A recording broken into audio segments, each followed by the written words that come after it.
Hello, welcome back once again to my YouTube channel. Please kindly support this channel by subscribing to our YouTube channel. Please subscribe to this channel and share our videos, right? So we have a golden quartic equation. There's a reason why this equation is golden, but okay, maybe when we are done with the solution, we will know the reason why this is called a golden quartic equation. Okay, I thank Shidex Hosea for this suggestion. And here we're going to solve for the values of x, right? So if you expand this and simplify where necessary, this is a quartic equation.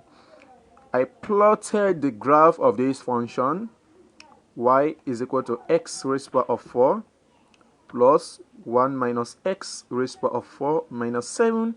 And it happens that this function, when y is equal to 0, the equation has only two intersections along the x-axis, right? So which actually means that there are only two real values for x in this equation and two complex solutions, right? Okay, now let us see how to solve the problem. But to expand this, simplify before solving should not be the best way to deal with this kind of problem. But I'm going to show you guys a very nice substitution I made which helped me to find all the values of x here, right? Okay, let's get started. Firstly, I let 1 minus x equals another variable. So at least I want to get two linear, well, it's not a linear equation, right? I want to get two system of equations involving two different variables, right? So from here we can see that here x plus k is equal to 1, right? So here I have x plus k is equal to 1, right? And again, here we have x raised to the power of 4 plus, do not forget that 1 minus x here is equal to k. So we have here k raised to the power of 4 is equal to 7, right? Okay, now do not forget this nice identity that a squared plus b squared is equal to a plus b squared minus 2ab, right? You know this equation here, the left hand side we can write it as follows: x raised to the power of 2 squared plus k raised to the power of 2 squared is equal to 7, right? At least we have powers of 2 here, right? And here we have powers of 2, so we can make use of this identity from here. So this is going to be x squared plus k squared squared minus 2x squared k squared. This is equal to 7. Okay, now let us bring down this equation 1 and square both sides. At least let us see what is going to happen. Here we have x plus k is equal to 1, square both sides. X plus k squared is equal to 1, squared is 1. Here expand this binomial, we have x squared plus k squared plus 2sk is equal to 1. So here we can actually find the value of x squared plus k squared in terms of x and k. And here we get x squared plus k squared is equal to 1 minus 2sk. Cool, right? Okay. Now, let us make this substitution right here. So instead of writing this x squared plus k squared, we write 1 minus 2sk, right? So we have here 1 minus 2sk squared minus 2x squared k squared is equal to 7, right? So another way we can rewrite this x squared k squared, let's see. Here we have 1 minus 2sk squared minus, you know, this is same as 2 times x times k in bracket squared. Then this is equal to 7. Okay, let us carefully make another substitution for x and k. Let's call it something. Maybe xk, let us say this is equal to p. Let us use p. So here we get 1 minus 2p squared minus 2p squared this is equal to 7. So expand this binomial, we get 4p squared minus 4p, then plus 1, and right over here minus 2p squared. We can subtract 7 as well, and this equals 0, right? Okay, now here 4p squared minus 2p squared, we are left with just 2p squared.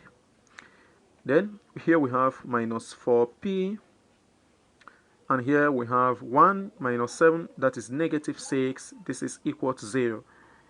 Okay, but from here we can actually divide both sides of this equation by 2 just to get a more simplified expression at the left hand side.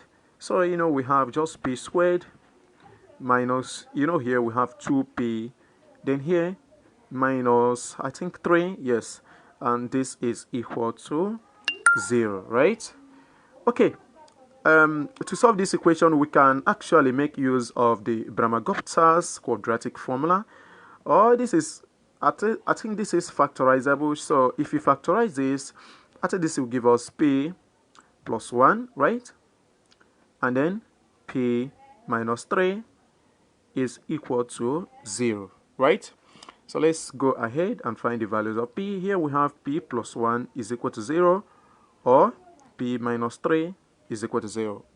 So actually we get p is equal to negative 1, or here we get p is equal to 3. So do not forget that since we get the value of p, that stands for the value of x times k. So actually we have here x, k is equal to negative 1. Then another one we have here is k is equal to 3. Okay, let us go back and see the value of k in terms of x. So here we have k is equal to 1 minus x. So we can replace it there and go ahead to find the values of x. So replace x, open bracket, 1 minus x, that is for k. This is equal to negative 1. And this side we have x, open bracket, 1 minus x. This is equal to 3. Open up this bracket, x minus x squared is equal to negative 1. And again, x minus x squared is equal to 3. So simplify this well, multiply both sides by negative 1. We can actually get opposite signs. So this becomes x squared minus x is equal to positive 1. And here, multiply by negative 1, we get opposite signs. So we have here x squared minus x is equal to negative 3. Okay, now let us simplify. Here we have x squared minus x minus 1 is equal to 0. So, and right over here we get x squared minus x plus 3 is equal to 0. So now we can make use of the Brahma-Gupta's quadratic formula, right? So if you solve this, I think we have negative b plus or minus square root of b squared minus 4ac over 2. So this is giving us 1 plus or minus 2 root 5 all over 2. And right over here we get x is equal to 1 plus or minus I root 11, I think, then all over 2, right? So we can actually see that what we have here is the golden ratio, 1 plus root 5 all over 2, right? So this stands for the golden ratio, which is approximately equal to 1.618. So that is the reason why this equation is a golden quartic equation. So we can see we get the 4 values of x, 2 complex values, just like I said earlier. And here we have 2 real values, 1 plus root 5 over 2, which stand for the golden ratio, and again 1 minus root 5 over 2. So these are the 2 real values for x. If you really enjoyed this video, please kindly support this channel. You can support this channel by subscribing and sharing our videos. Thank you. Seeing you in our next video.